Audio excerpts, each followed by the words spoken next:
lève contre, Seigneur, la transmission de ta parole soit vécue au nom de Jésus. Tu as dit que tu nous gardes, Seigneur, de tout mal, que son passage ici soit gardé dans le creux de tes mains. Nous te bénissons pour la victoire, nous te bénissons pour le combat, Seigneur, que tu livres pour notre cause. Et nous proclamons ta victoire en Jésus-Christ. Merci infiniment pour ton serviteur, Seigneur, que tu qualifies, que tu remplis ce matin au nom de Jésus-Christ. Amen. Que Dieu nous bénisse ce matin. Que Dieu, tu as toute la place. Gloire à Dieu.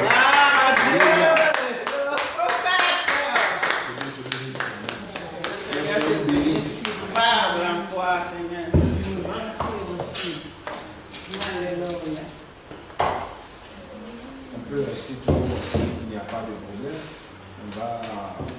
On va chanter quand même un petit cantique. Alléluia. Le cantique là parle de la parole de Dieu. Parce que, effectivement, nous sommes assemblés autour de la parole de Dieu. Et pour être enseignés, pour être instruits. Alléluia. Et donc,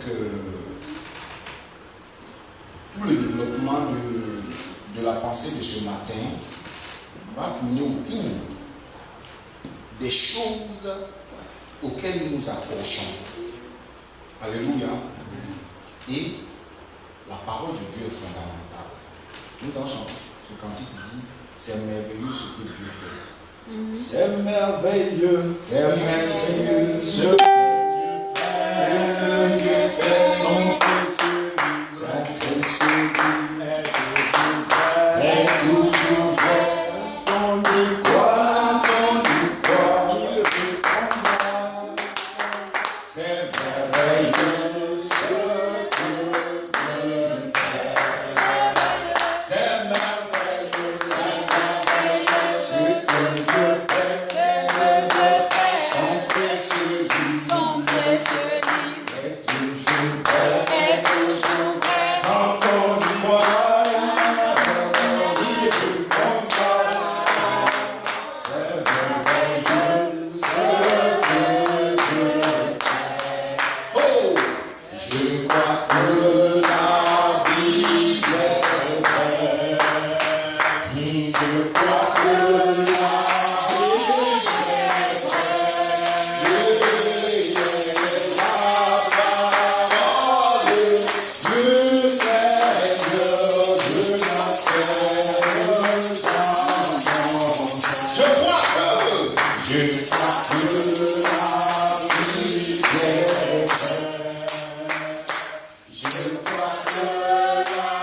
Bible est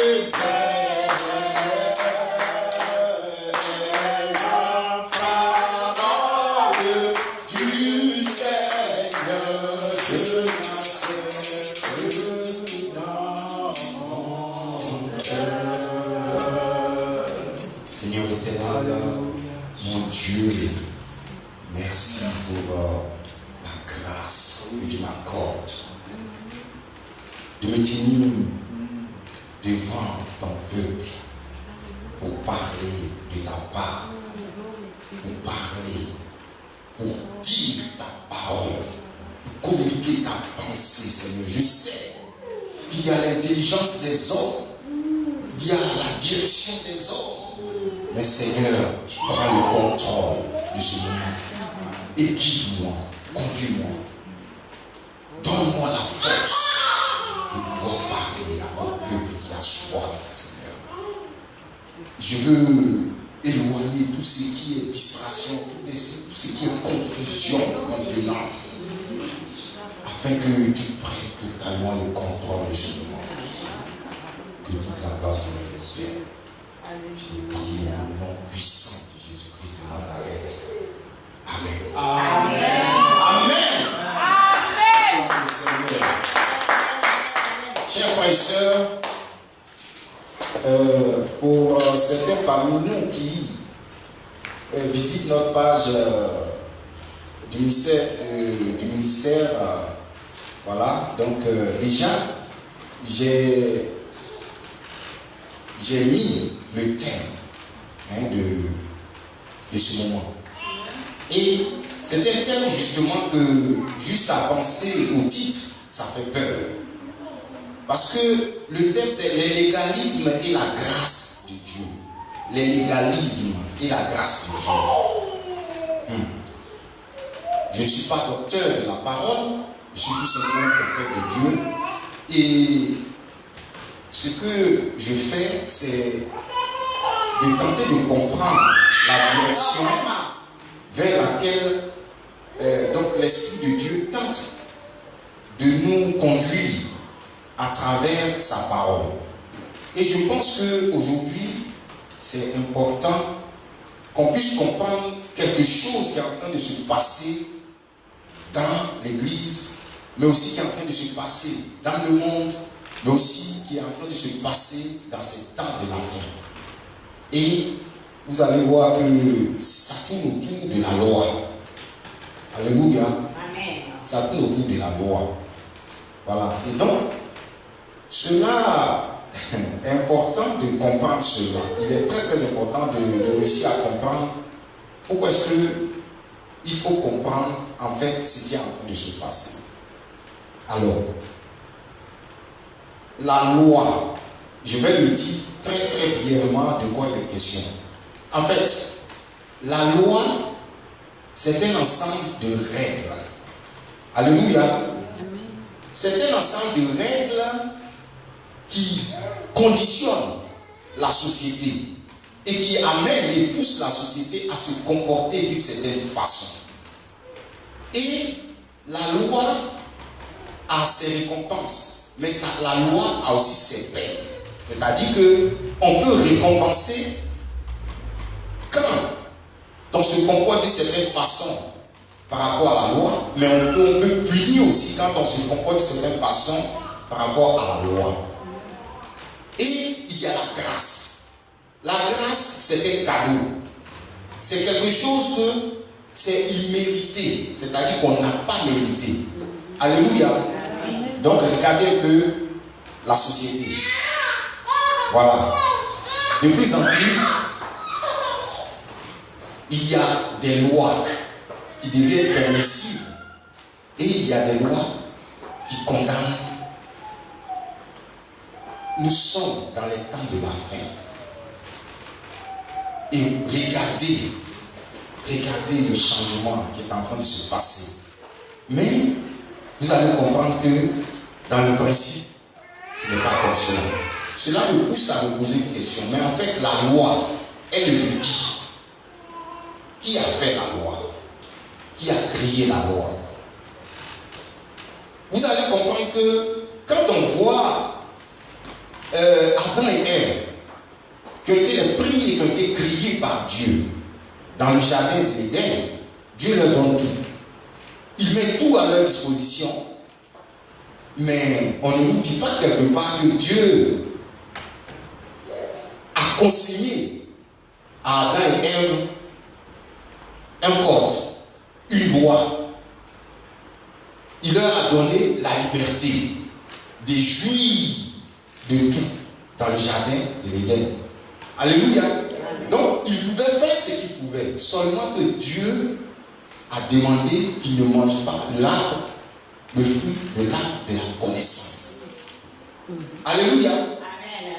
C'est tout ce qu'il a demandé. Mais Dieu, à la base, a accordé la liberté. La liberté est fondamentale. La liberté est fondamentale. La liberté dit que nous vivons. Comment être vraiment en vie quand on n'a pas de liberté? Comment vivre quand on n'a pas de liberté? Vous voyez, quand la parole de Dieu nous dit que le salaire du péché c'est la mort, quelque part, nous sommes esclaves du péché.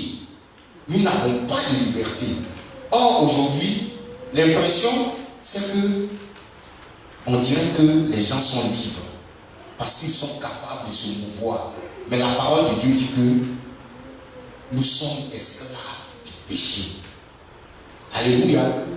Donc, dans ce jardin d'Éden, Adam et Ève étaient libres jusqu'à ce qu'ils désobéissent à Dieu. Et jusqu'à ce qu'ils soient chassés. Et vous allez comprendre qu'à partir de ce moment, il y a des sentences.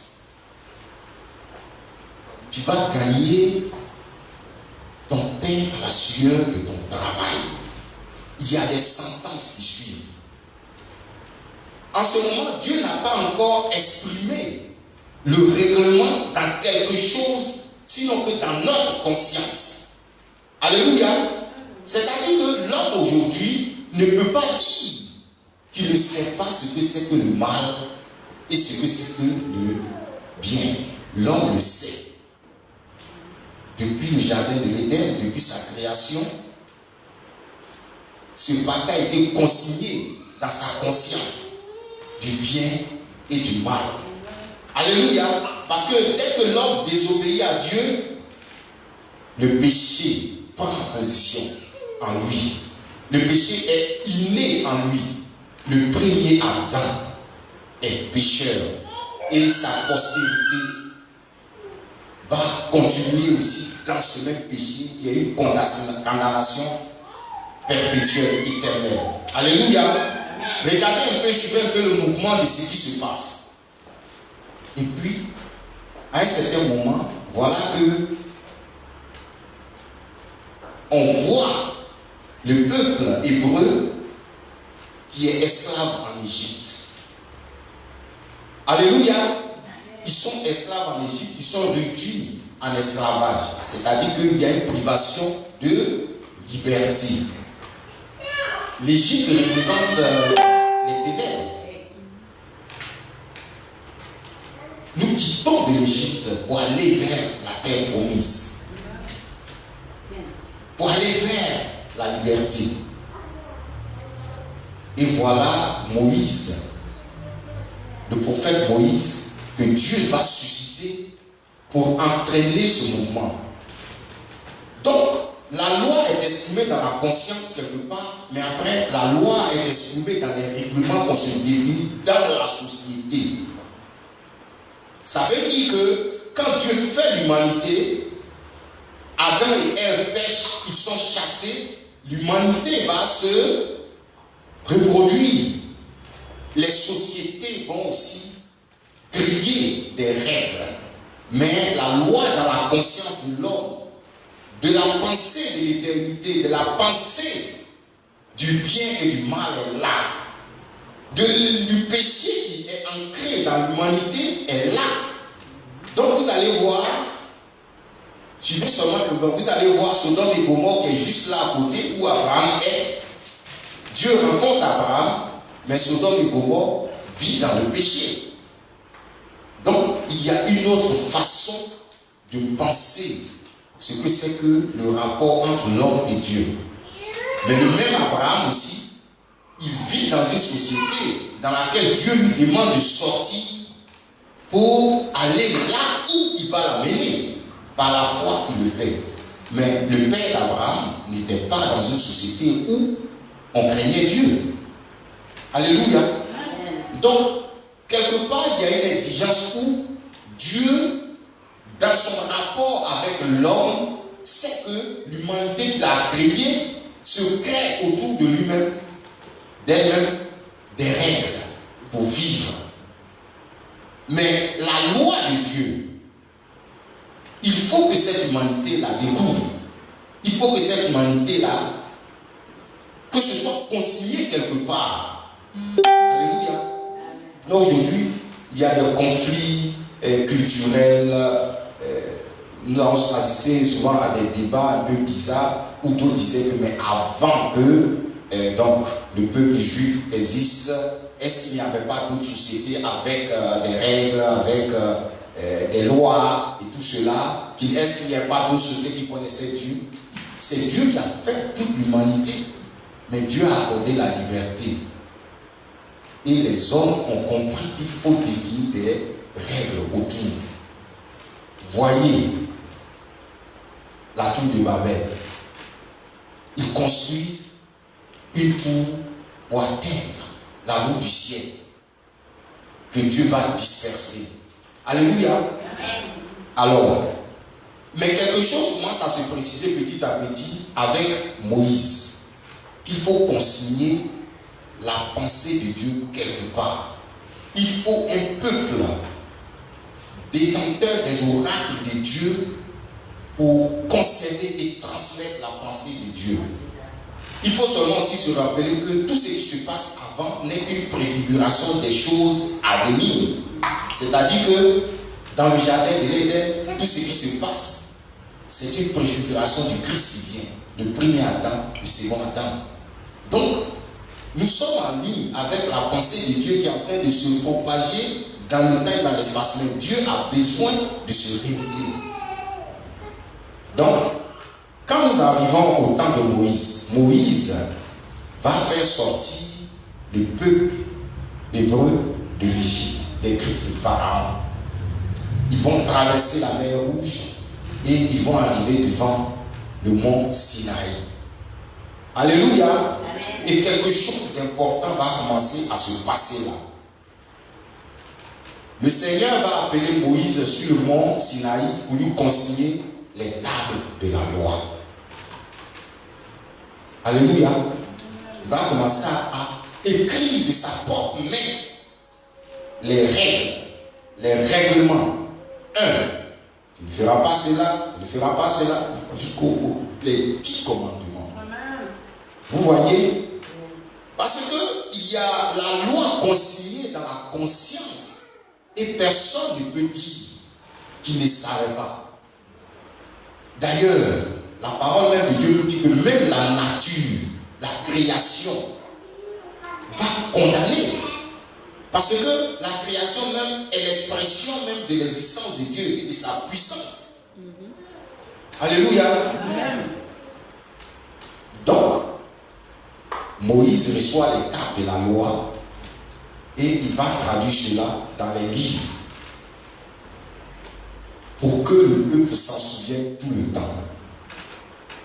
Et dès cet instant, il commence à avoir une structuration des objectifs de Dieu qui est en train de communiquer maintenant avec les hommes. Alléluia. Amen. Voilà. Donc après, il y a l'institution du sacerdoce avec les sacrificateurs.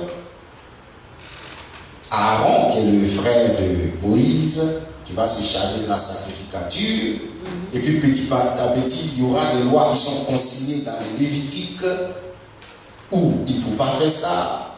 D'ailleurs, même toutes les règles les plus étranges. Par exemple, la loi du talion. Tu as fait quelque chose, à la mesure de ce que tu as fait, on te donne aussi en correspondance cela. Toutes les règles sont consignées dans le livre des Lévitiques. Ce sont des lois, ce sont des règlements, façon de vivre. Donc, il y a Dieu qui va commencer alors à traduire sa pensée, ses objectifs à travers les livres. Et ce livre-là, le peuple juif est dépositaire de ces oracles pour transférer ces informations-là au peuple. Mais le peuple juif avait, disons, un objectif beaucoup plus au-delà. Parce que c'est comme Dieu s'est choisi un peuple à qui il va dire ce qu'il veut. Et bien il faut que ce peuple-là aussi se charge de transmettre cela aux autres nations. C'est pourquoi tout autour, les autres peuples qui vivent selon leurs propres règles, leurs propres lois, deviennent des ennemis. Souvent, Dieu est obligé même de donner des consignes très difficiles. Il faut vous en débarrasser de ces peuples qui sont des idolâtres, qui sont tout cela. Il faut les passer par l'épée, ainsi de suite, ainsi de suite. Nous n'allons pas oublier que Dieu lui-même, il a dû détruire Sodome et Gomorrhe. Nous n'allons pas oublier que Dieu lui-même, il a détruit le monde en sauvant Lot. Alléluia. Il a fait. Voilà. Mais cette fois-ci, les choses changent. C'est-à-dire que la loi est consignée dans les livres et les livres sont transmis.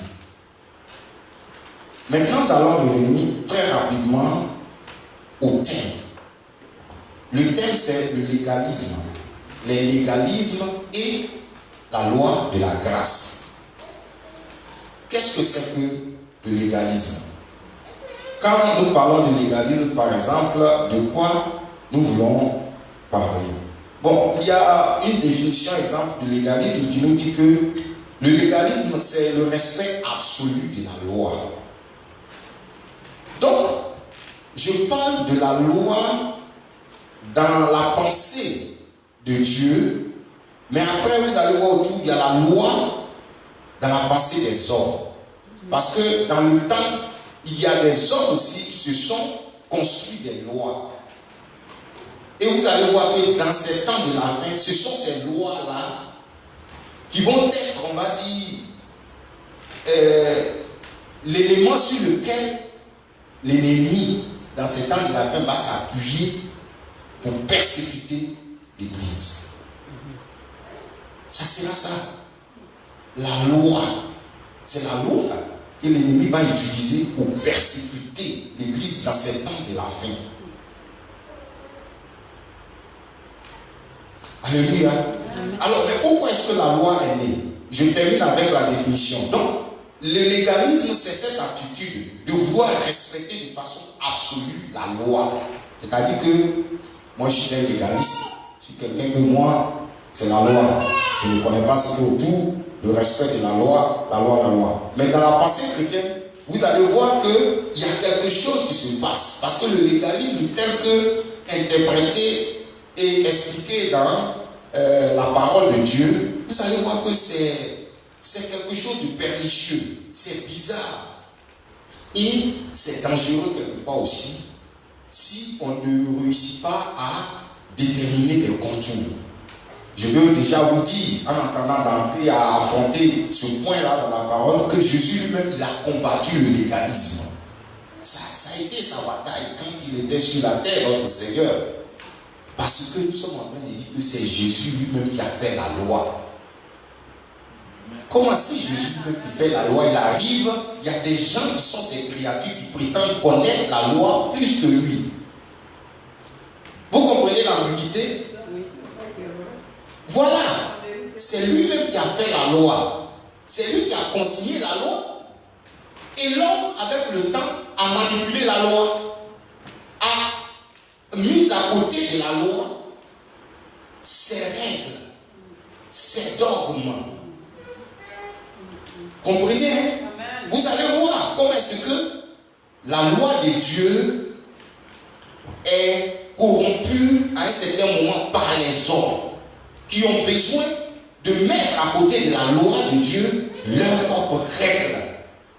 Ou bien ont une façon, une vision de comprendre la loi de Dieu à leur façon, à leur manière. Nous allons voir notre Seigneur Jésus-Christ se déplacer dans la parole de Dieu et affronter des légalistes, des gens qui pensent et qui croient maîtriser la loi que lui-même il a consignée. Alléluia. Et avec l'apôtre Paul, nous allons réfléchir. À quoi sert la loi? Quelle est sa puissance? Mais quelle est aussi sa limite? Et qu'est-ce qui doit substituer la loi pour qu'il y ait une perfection dans le projet de Dieu, l'humanité? Alléluia. Je sais que c'est un peu technique, c'est un peu compliqué, mais vous allez voir que Dieu, il est... Bon, moi, c'est ce que j'aime dans le fait de servir notre Dieu. C'est que il regarde des hommes et puis dit, si vous ne devenez pas comme des enfants, vous ne pouvez pas rentrer dans le règne de Dieu. Il regarde Nicodème, le maître de la loi. C'est tellement quelqu'un qui est bardé de diplôme. Un maître de la loi. Vous savez qui sont les maîtres de la loi en Israël? C'est des gens qui passent toute leur vie depuis leur enfance à apprendre les livres de la loi mosaïque. Ils apprennent ça, le Pentateuque, ils connaissent des explications et à côté il y a des livres aussi qui sont interprétés, ils maîtrisent. Voilà quelqu'un comme cela qui vient voir Jésus-Christ Et apparemment, il devrait connaître tous les secrets. Par exemple, sur le salut, comment un homme peut-il naître de nouveau? C'est ce que Jésus lui dit. Si tu veux être sauvé, il faut naître de nouveau. Mais comment? Ah, moi, un vieux comme cela, là, il faut encore que je naisse de nouveau. Comment est-ce qu'il a compris ça? Comment est-ce qu'il a compris cela? Il faut naître de nouveau. Je dois à nouveau rentrer dans le sein de ma mère pour naître encore. C'est ce que tu veux dire, Jésus? Mais qui pouvait faire comprendre à Nicodème, le docteur de la loi, l'homme bardé de diplôme, que naître de nouveau, ça ne veut pas dire quelque chose de charnel, mais ça veut dire quelque chose de spirituel. Une opération authentique que Dieu lui-même fait par l'Esprit de Dieu. Amen. Alléluia. Amen. Donc, les légalistes, comme Nicodème, qui d'ailleurs est pharisien, ce groupe-là, Jésus va les combattre. Nous allons voir le mouvement de Jésus quand il les affronte sur des questions qui peuvent être comme l'adultère, qui peuvent être comme la guérison, qui peuvent être comme le sabbat. Mais qui est le maître du sabbat? Qui a créé la loi? La loi, c'est Dieu qui l'a fait, c'est Jésus qui a fait la loi. Et voilà des gens qui l'affrontent. Alors donc, on récapitule un instant. Donc ça veut dire que dans le courant de la société, il y a la conscience, notre conscience dans laquelle est inscrite la loi de Dieu. Même les athées savent dans leur propre conscience que ce que c'est que le bien et le mal, et ils savent qu'un jour, il y a un compte à rendre. Même les athées, ils le savent très bien. Ils le savent. Donc Dieu a inscrit dans notre conscience sa loi. Alléluia. De deux, Dieu va concilier la loi à des hommes à travers le peuple d'Israël. Parce que vous allez savoir qu'il y a Israël, il y a les nations et il y a l'Église. C'est ce que Dieu regarde. Dieu regarde Israël, il regarde les nations et il regarde l'Église. L'Église est l'épouse de Christ. Alléluia. Quand tu n'es pas encore dans l'Église, tu es dans les nations. Et il y a maintenant Israël qui est l'horloge de Dieu. Il regarde parce que tout ce qu'il a écrit, ça tourne en fonction d'Israël. Je ne suis pas en train de dire qu'ils sont bons. C'est pas ce que j'ai dit. Mais je vais dire qu'il s'est choisi un peuple à qui il transmet sa loi. Et l'objectif de ce peuple, c'est de transmettre sa loi aux autres. Mais dans la transmission de la loi avec le temps, il y a eu aussi de la manipulation. Il y a eu de l'incompréhension. Alors, une des questions alors qu'on va se poser, quand Jésus vient et qu'il y a toutes les lois qui sont créées, est-ce que Jésus est venu pour abolir la loi ou bien pour accomplir la loi? Vous voyez que ça, c'est une des questions qu'on s'est posées. Est-ce que Jésus est venu pour abolir la loi? C'est-à-dire, ok, stop. Jusque-là, quand, par exemple, quelqu'un a tué, il faut le prendre, le tuer. Si quelqu'un a percé l'œil de quelqu'un, il faut le prendre. Voilà, ça c'était les lois que Moïse a dû écrire sous inspiration, voilà, pour discipliner la société. Quand quelqu'un a la lèpre, il y a une façon de se comporter, c'est des règlements. Il faut qu'il quitte, il faut se mettre dans le camp dans un certain temps. Il y avait des lois d'hygiène, il y avait des lois de sacerdoce. Par exemple, ce n'est pas tout le monde qui peut aller servir Dieu. C'était dans les Lévites. Voilà, c'est parmi eux, il y avait le sacerdoce. Alléluia. Et puis la royauté, vous allez voir après, c'est Judas. Ça veut dire qu'il y a des règlements comme cela que eux, en tant que peuple de Dieu, ils savaient cela. Il y avait aussi des règlements au niveau de comment est-ce que devait être le tabernacle. Et vous allez voir que c'était de l'ombre des choses à venir qui après, bon, il y a la construction du temple avec la même reprogrammation. Et après, on va comprendre plus en profondeur que Jésus-Christ en réalité était l'expression de cette chose-là. Vous voyez? Donc, ce que je veux dire, c'est que quand Jésus vient, est-ce que toutes ces règles, tous ces règlements, toute cette loi mosaïque que jusque-là, les pharisiens du temps de Jésus étaient en train de suivre de façon rigide, et d'ailleurs, ils devaient attaquer Jésus-Christ, qui comme il ne suivait pas ces règles, du moins, peut-être qu'il suivait, mais il avait une dimension de application de ces règles de façon plus profonde, un dépassement. Alléluia. Donc, nous disons que nous sommes aussi en train de nous situer en ce moment sur la partie qui va concerner le mouvement de notre Seigneur Jésus-Christ vis-à-vis de ceux qui sont des dépositaires de la loi de Dieu. Comment est-ce qu'ils appliquent cette loi, leur compréhension et leur rapport avec les autres. Vous allez voir que ce même comportement aussi va se traduire dans l'église aujourd'hui. On va le voir dans les églises, les premières églises comme les églises de Corinthe, de Galate, de Rome. Ça s'est passé exactement comme cela. Certains comportements dans la façon de comprendre. Donc, c'est important qu'on puisse comprendre justement le comportement et l'attitude des légalistes. Donc, la loi religieuse, ça veut dire que le légalisme, c'est le respect absolu de la loi, notamment de la loi religieuse. Donc, c'est-à-dire que c'est un attachement excessif à la lettre de la loi au détriment de son esprit. On représente que l'amour pur pour le Père Céleste n'a été vraiment révélé que par le christianisme. C'est une réaction triomphante de la religion du cœur contre les aridités d'un légalisme se perdant en argutie. Bon, ça c'est un peu trop compliqué. Voilà. Mais je veux dire, pour être simple, si par exemple, on prend le cas du légalisme dans le christianisme, c'est par exemple comme le comportement des chrétiens qui mettent l'accent sur les lois et les règles et ils se font sur cela, sur la question par exemple du salut et de la croissance spirituelle.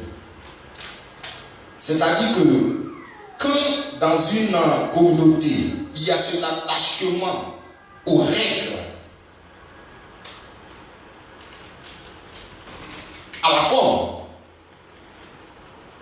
mais dans le fond, il n'y a pas vraiment de compréhension de ce qu'on est en train de dire.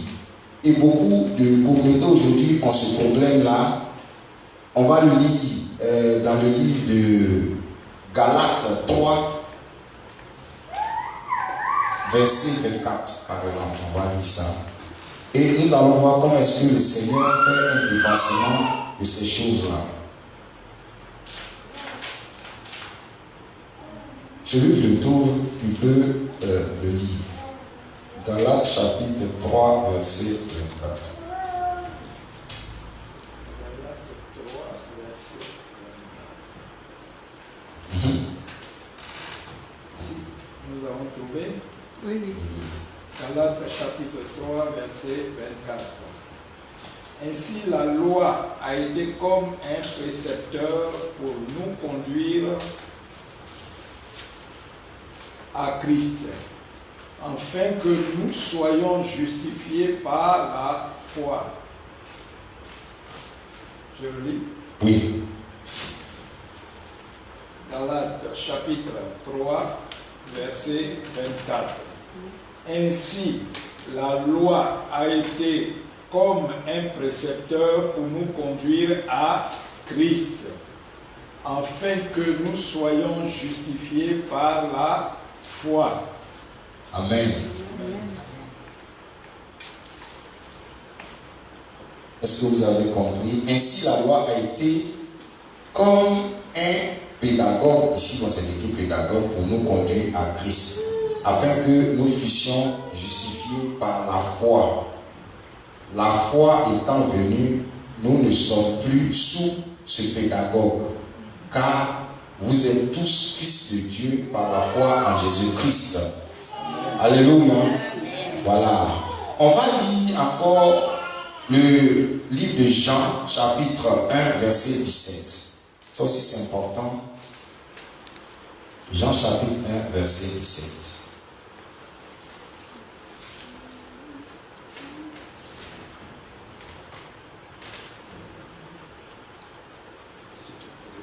Car la loi a été donnée par Moïse. La grâce, la vérité sont venues par Jésus-Christ. Personne n'a jamais vu Dieu. Le Fils unique qui est dans le sein du Père est celui qui l'a fait connaître. Amen. Amen. Voilà. Donc, ici encore, comme vous pouvez le lire, dans le livre de Jean, chapitre 1, verset 17, je le lis, car la loi a été donnée par Moïse, la grâce et la vérité sont venues par Jésus-Christ. Gloire à Jésus. Alors, le problème aujourd'hui on va dire même de certains juifs qui commencent alors à accepter Jésus-Christ comme leur Seigneur et Sauveur, souvent il y a le problème de l'attachement à la tradition, à la loi.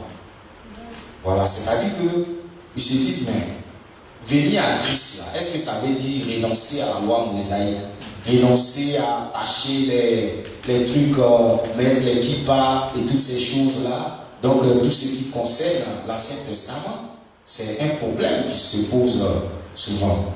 Et nous allons voir aussi que dans la parole de Dieu même, l'apôtre Paul a eu ce problème.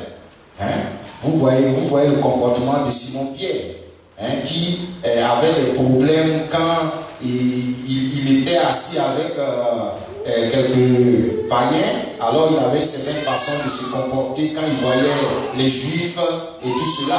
Il a été plusieurs fois repris par l'apôtre Paul. Il dit, mais comment est-ce que tu peux te comporter comme cela?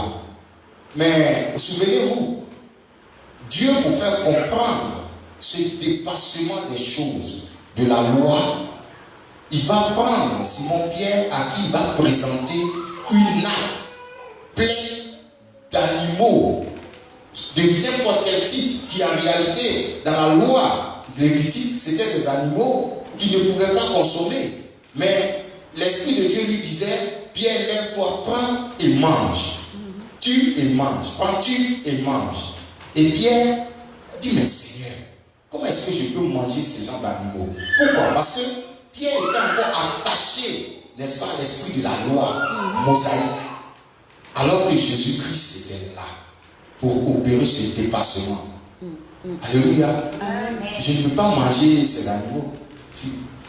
Tu ne peux pas déclarer impur ce que Dieu a déclaré pur. Alléluia. C'est ça. Dieu même qui est l'auteur de la loi est en train de te dire qu'il y a un dépassement, quelque chose de nouveau en Jésus-Christ. Alléluia. Et vous allez vous rendre compte que ce même Pierre alors, un autre jour, c'est chez Corneille qui va aller. Parce qu'après avoir vu cela, il dit qu'il y a des gens qui sont venus te chercher. C'est Corneille. Corneille, il était un gentil. C'est-à-dire que c'était la nation. Et c'est ainsi qu'ils ont compris que le message de l'évangile que Jésus-Christ est venu leur apporter, que la dimension n'était pas seulement limitée aux Juifs, mais que c'était aussi adressé aux nations. Aux gens que jusque-là, eux, qui se croyaient sans doute peut-être supérieurs, devaient comprendre que la grâce de Dieu vient opérer ce dépassement. Alléluia. La grâce de Dieu permet de passer, n'est-ce pas, de la limite de la loi qui te fait croire que tu es le dépositaire de cette grâce pour aller au-delà. Alléluia. Et cette opération est faite en Jésus-Christ. Comprenez? Amen. Voilà. Donc, Dieu, il est extraordinaire. Il est merveilleux. Fait comprendre. Il fallait qu'il fasse comprendre à ces personnes qui ont vécu à côté de Jésus-Christ pendant des années ces choses. Voilà. Nous allons poursuivre. Je sais que c'est un peu chaud parce que ici nous sommes en train de faire, on va dire, un certain jeu entre la loi que Dieu a donnée et que nous sommes en train d'être contraints de suivre et la grâce que Dieu nous présente en Jésus-Christ qui fait que nous ne sommes plus tenus vraiment à être esclaves de la loi. Alléluia. Voilà. Il y a un autre point que nous allons aborder, toujours dans le même sens, qui est, exemple, le rapport de Jésus-Christ quand il va commencer à affronter de façon claire. Parce que peut-être que quand on parle de légalisme, on n'est pas en train de comprendre exactement que c'est pernicieux, c'est quelque chose que on ne s'en rend pas compte. Souvent, vous voyez dans des communautés, ici on ne fait pas ça, là on ne fait pas ça, parce que voilà, c'est les interdictions. Les interdictions, et quand vous allez voir, ce sont des interdictions qui sont fondées généralement sur des considérations humaines. C'est des gens qui vont aller créer des règles pour pouvoir contrôler les autres. Voilà. Or, nous, ce qui est plus important, c'est de nous ramener toujours à la parole. Alléluia. C'est la parole qui est fondamentale, qui est importante et sur laquelle nous devons nous baser. Et cette façon de penser les choses, vous allez voir qu'il y a, je fais un nom, le catholicisme, se sont fondés sur ces choses-là pour mettre à côté de, on va dire, la parole de Dieu, d'autres règlements qu'on appelle la tradition et les dogmes. Vous voyez aujourd'hui les déviations qui sont là, les questions de adoration mariale, tout cela, ça sort de là. Voilà, c'est-à-dire qu'ils ont dû construire ces choses-là et les imposer à la longue comme des règles. Des règles. Voilà. Et des gens sont tenus à suivre ces règles. Voilà. Et ça ne va pas. Et nous allons voir un peu dans le livre de Matthieu 5, par exemple. Matthieu chapitre 5, à partir du verset 17. On va essayer de voir un peu comment est-ce que il y a une certaine compréhension un peu biaisée des choses de la parole, la limite de la loi. Celui qui le trouve, Matthieu chapitre 5.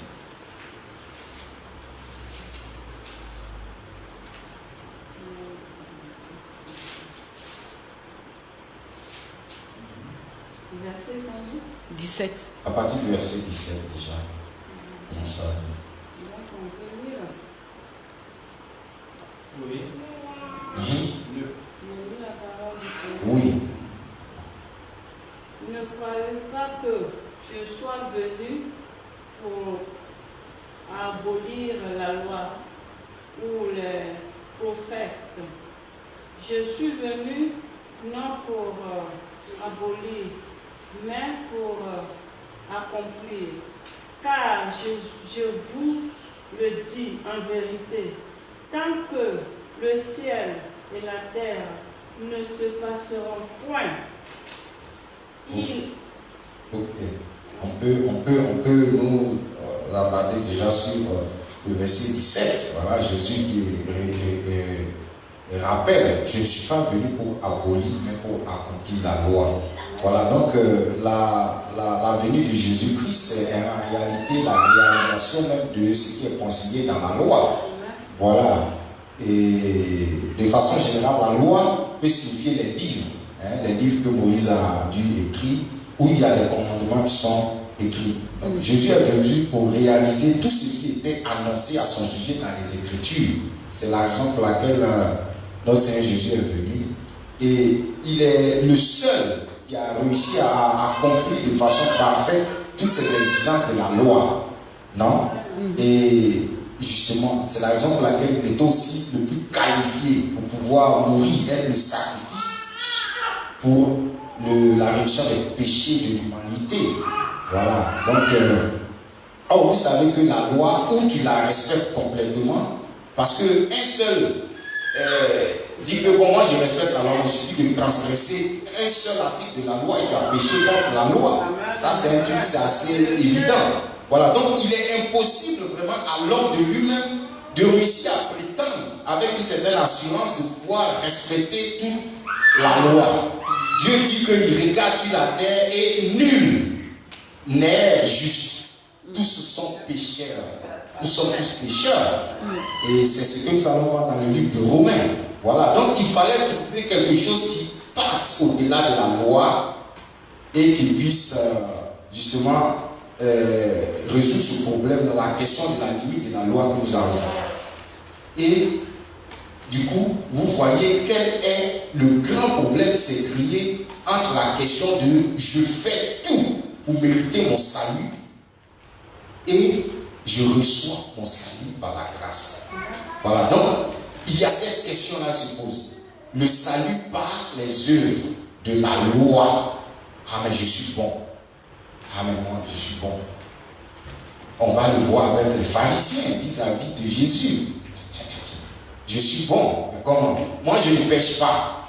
Je ne suis pas adultère comme celui-là. Voilà ce pharisien qui rentre dans le temple, il se met à prier, il prie, il dit, oh mon Dieu, merci pour Dieu qui est avec moi, mais moi je ne suis pas comme le publicain qui est là-bas là. Moi je ne suis pas comme lui. Tu vois? Pourquoi? Parce que ce dernier pense que le fait d'être un connaisseur de la loi signifie du coup qu'il a la grâce de Dieu.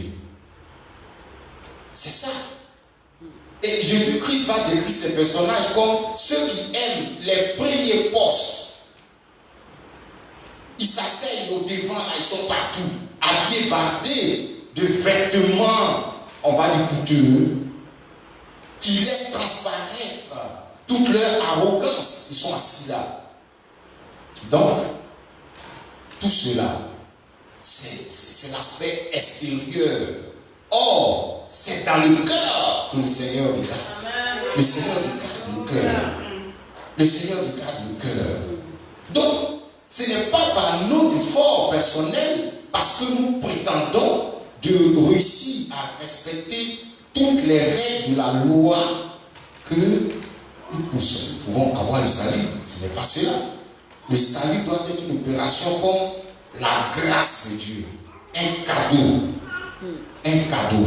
Voilà. Donc, c'est en Jésus-Christ que toute l'expression de l'application de la loi s'est réalisée. Jésus n'est pas venu pour abolir la loi.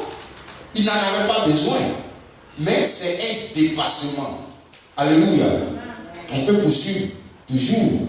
Par exemple, il y a la question de associer les deux éléments de la loi qui disent que, bon, et ça va se voir dans l'entretien que Jésus a avec ce jeune homme-là. Il va se trouver dans le livre de Marc 10 au chapitre 17, 27. Voilà un homme riche. Je crois que le pasteur en a parlé la dernière fois. Un homme riche, alors qu'il vient voir Jésus-Christ, il était riche. Et quand il parle avec Jésus-Christ, il lui demande: que ferai-je afin que je hérite de la vie éternelle? Ça, c'est ce qu'il demande à Jésus-Christ. Et le Seigneur le laisse sur le terrain de la loi. C'est-à-dire qu'il va le pousser sur la loi, lui disant: bon, ok, est-ce que tu respectes la loi? Hein? Et Et Jésus, l'ayant regardé les mains, et lui dit une chose seulement, va vendre tout ce que tu as et donne aux pauvres et viens sur moi. Alors, ce jeune homme-là a compris que vraiment, il y a des choses qu'on peut lui demander.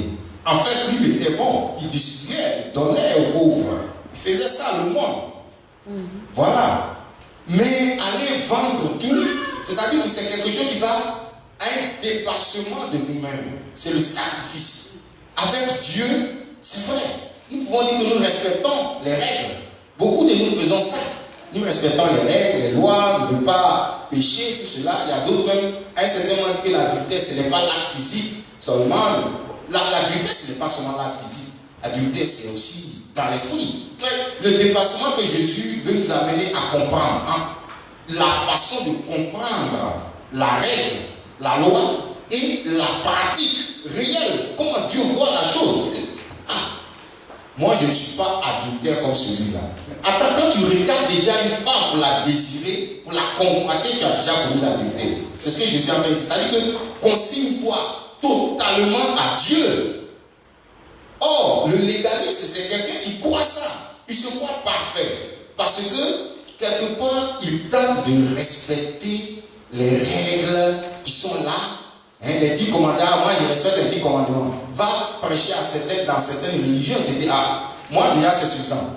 Va les prêcher, Jésus, tu vas voir. Non, moi c'est suffisant, je viens de me comporter. Hier, il y a une dame à laquelle j'étais en train d'évangéliser. C'est ça, car moi, j'étais tellement déçu dans la vie que je me suis dit que ce qui est important, c'est de tout faire vraiment pour ne pas blesser son prochain. Pour ne pas... Voilà, ça dit qu'on s'entoure de règles qui nous rendent tranquilles, conscients avec nous-mêmes.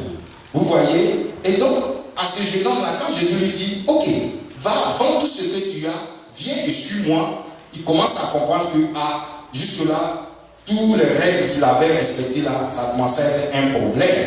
C'est la même chose avec le maître de la loi dont nous avons parlé. Hein? Il y a aussi, dans le livre de 10, Luc au chapitre 10, par exemple, si quelqu'un veut faire quelque chose pour avoir la vie, qu'il accomplisse la loi, s'il le peut. Donc, maintenant, il dit, à la demande du Seigneur, qu'est-ce qui est écrit dans la loi? Le rabbin va rappeler 2 commandements qui résument tous les autres. C'est-à-dire, qui résume tous les autres, il dit, tu aimeras le Seigneur ton Dieu de tout ton cœur et ton prochain comme toi-même. Ça, c'est ce que le rabbin dit. Quelqu'un qui connaît la loi, il sait que c'est écrit dedans. Mais voilà le dépassement que Jésus va lui faire faire. Il dit, fais cela et tu vivras.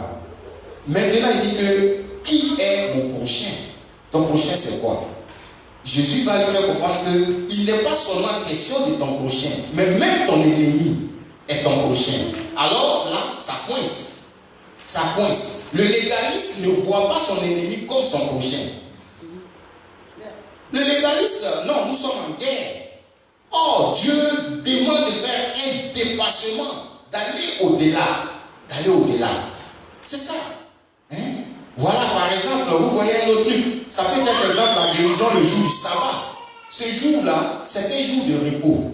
Le jour du sabbat, vendredi jusqu'au samedi, on ne travaille pas. Alors, les pharisiens, des spécialistes de cette chose-là, ils contrôlaient un peu partout tout ce que ce jour-là, ils faisaient des choses qui allaient au-delà du repos. C'était consigné dans la loi. Donc, ils contrôlaient. Voilà que Jésus, ce jour-là, et plus d'une fois, il va se permettre de laisser ses disciples détacher du maïs pour manger, des épis. Voilà, pour manger, il va se permettre de laisser, d'aller guérir même des malades ce jour-là. Jésus-Christ, l'auteur de la loi, celui qui a fait toutes choses, le maître même du sabbat. Parce que quand je dis que je suis le maître du sabbat, ça veut dire que quand j'ai travaillé et j'ai fait le monde, je me suis reposé. Mais c'est moi le maître du sabbat. Et je travaille encore. Je n'ai pas cessé encore de travailler. Donc ce jour-là, je vais guérir. Mais les pharisiens ont dit non, tu ne peux pas guérir. C'est écrit dans la loi qu'il ne faut pas. Il ne faut pas guérir. Mais comment? Dis, mais est-ce que celle-là aussi, même le jour du sabbat, elle n'a pas le droit aussi d'être guérie? Le jour du sabbat, quand vos moutons tombent dans les trous, vous allez les prendre. Parce que est-ce que vous croyez que vos que la vieille femme là, qui est courbée là, mais moi je vais guérir cette vieille femme parce que même le jour du sabbat, je travaille. Donc vous voyez, le légaliste, c'est quelqu'un qui croit qu'il va se limiter, il va s'ancrer dans cette situation. Il ne va pas faire des dépassements, de comprendre que, oh, le Seigneur n'est pas dans ces choses-là. Alléluia. Donc, maintenant, que je suis en train de... Je veux seulement insister sur le côté des pharisiens. Ça m'intéresse. Il faut qu'on voie comment ces gens-là, quand vous voyez les pharisiens se comporter d'une certaine façon, vous allez voir que ouvrez un peu les oreilles. Parce que le pasteur même, le serviteur de Dieu, souvent, il a beaucoup insisté sur ce. La dernière fois, on a parlé de quoi? La méchanceté, c'est pas ça? Pasteur, la dernière fois, on t'appelle les méchants. Voilà, les méchants dans l'église, voilà. C'est des gens qui sont là. Bon, l'objectif, c'est qu'ils ne peuvent pas permettre que quelqu'un dans la communauté puisse avoir plus de grâce de Dieu que. Seulement eux. Voilà. Donc ça, c'est un problème. Et ça peut être ces pharisiens-là. Je veux qu'on puisse lire un petit passage. Je veux seulement montrer seulement un petit aspect de ce comportement de ces pharisiens-là. Et puis, on va aller vers la conclusion sur la question qui, peut-être, c'est là où donc l'Esprit de Dieu voulait vraiment me conduire pour en parler, parce qu'il y a toujours une raison. Donc, on va faire comme cela. Ça va se trouver. Voilà. Alléluia. J'ai le passage, je vais vous le donner tout à l'heure, sur les pharisiens. Il y a beaucoup travaillé sur ce côté-là. On dirait que les pharisiens ne sont pas trop contents, mais bon. non, je vais donner un passage sur leur comportement. Voilà. On va dire que ça va se trouver. Je vais raconter ça, puis je vais vous donner le passage. Voilà, c'est-à-dire que c'est simple. Regardez, cette femme adultère là qui est prise, elle a commis l'adultère, elle est là. Et qu'est-ce qu'ils font? Ils cherchent une bonne occasion toujours d'accuser Jésus-Christ. Alors, ils vont tout faire pour entraîner Jésus-Christ vers cette femme. Il dit, regarde cette femme, on l'a prise en prenant délit d'adultère. Qu'est-ce qu'on va faire? Parce que eux, en tant que pharisiens, donc connaisseurs de la loi, ils savaient que la loi disait qu'il fallait la lapider. Elle méritait la mort, ils savaient. Mais ils vont tenter de faire tomber Jésus dans le piège. La parole de Dieu dit que Jésus va s'inverser alors et il va commencer à écrire par terre. Donc ils sont surpris de tenter de comprendre qu'est-ce que Jésus devait être en train d'écrire là. Grâce, pardon. Peut-être c'est ce qu'il écrivait. Grâce, pardon. Mais eux, ils étaient plutôt dans l'optique. Voilà, ça veut dire qu'ils étaient dans l'accusation, ils étaient dans la superficialité. Comment est-ce qu'ils comprenaient la parole qui disait cela? C'est la loi de Moïse. Hein? Il fallait la lapider. Mais Jésus-Christ était un dépassement de ces pratiques-là. Voilà.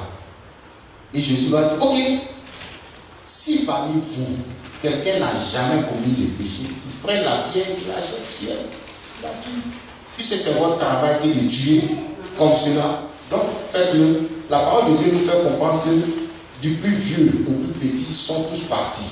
Ils sont tous partis. Voilà. Et Jésus dit, où sont ceux qui t'accusent? Voilà. Moi non plus, je ne t'accuse pas.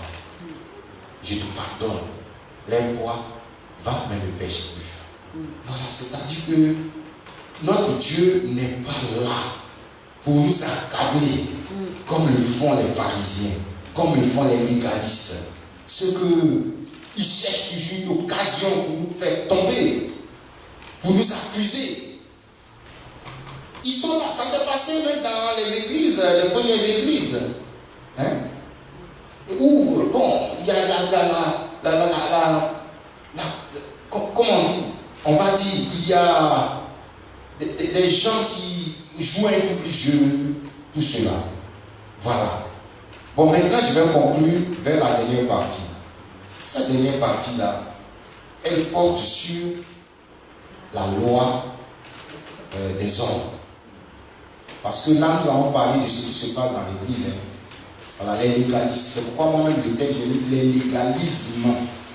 Parce qu'effectivement, comme on l'a vu dans la définition, le légalisme, c'est aussi un rapport avec la société dans laquelle nous vivons. Nous avons dit que Dieu, il est le Dieu de l'humanité. Regardez un peu Ninive.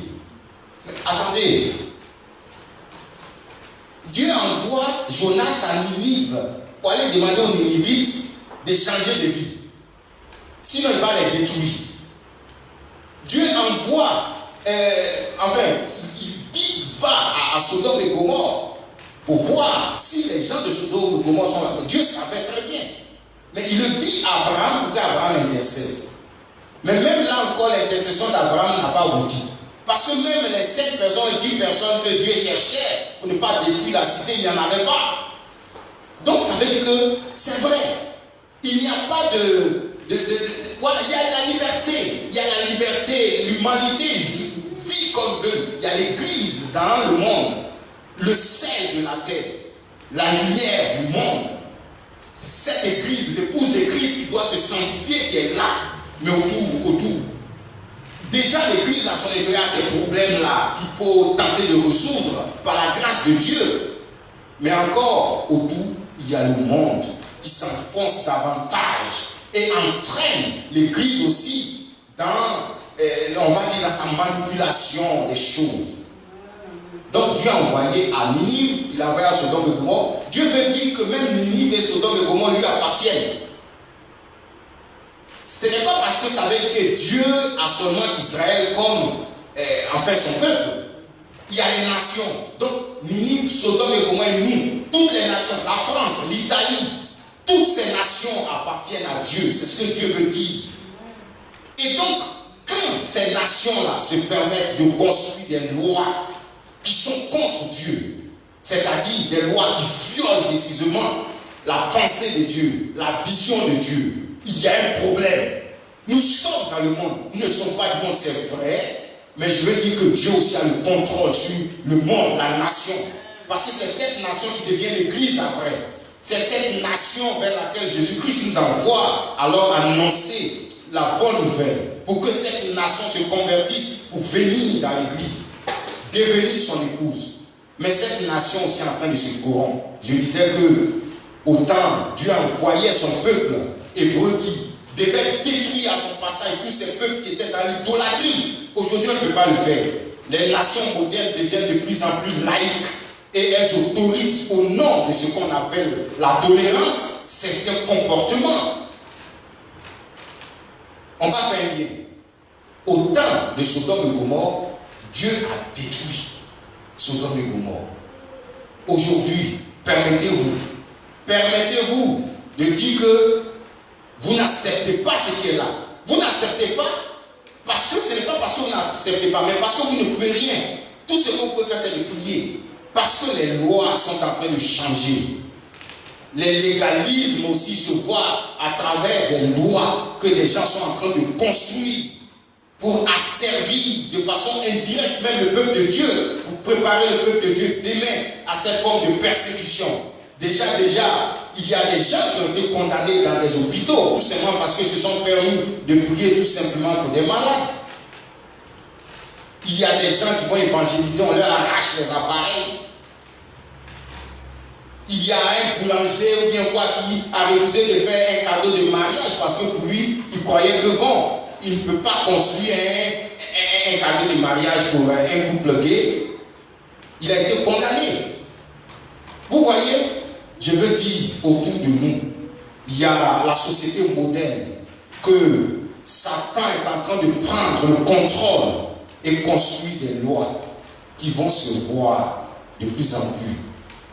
Ça sera des lois qui vont imposer des choses impossibles aux chrétiens. Et c'est de ça dont la parole de Dieu parle dans les temps de la fin. Il arrivera un temps où même les chrétiens devront décider ce qu'ils veulent vraiment de leur vie chrétienne. Le temps de la persécution arrive. Parce que quand on va te présenter la possibilité de choisir, tu vas penser, je reste toujours chrétien ou bien moi aussi je suis con. La parole de Dieu a dit que, Jésus dit que vers le temps de la fin, la persécution sera tellement forte que souvent il se demande même si il va encore avoir des gens qui croient. Mais heureusement que l'objectif de Dieu c'est de sauver. Il viendra à temps pour nous sauver. Mais il arrive ce temps-là où vous allez voir des lois qui vont être créées, où ceux qui les créent vont croire de faire du bien. Ils vont construire une logique où, dans cette logique, ils vont faire croire qu'ils sont en train de faire du bien pour l'humanité. Ça sera le jeu des alliances entre les grands groupes, les États et tout cela. Mais au centre de tout cela, il y aura les chrétiens et ceux qui ne vont pas véritablement s'attacher à la parole de Dieu. Ils seront comme des maisons qui n'ont pas été construites sur une fondation solide. Et quand la tempête de ce moment de persécution va arriver, ils vont succomber. Chers frères et sœurs, je ne donne pas ce message pour effrayer. En tant que serviteur de Dieu, en tant que prophète, je donne ce message-là pour avertir l'Église. Chers frères et sœurs, il y a beaucoup de choses qui sont en train de se passer récemment. Mais jusque-là, l'ennemi a agi toujours dans l'ombre. Mais récemment, il est en train d'agir à visage découvert. Il est en train de le faire ouvertement. Et quand le moment va arriver, chers frères et sœurs, rappelle-toi de ton premier amour, rappelle-toi de Jésus. Sache que Jésus-Christ est toujours avec toi. Que le Saint-Esprit est toujours avec toi pour te protéger.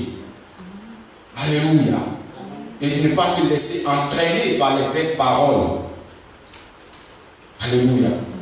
Mais attache-toi à Dieu, attache-toi à sa parole. Alléluia. Que toute la gloire revienne au Seigneur pour sa parole. Alléluia.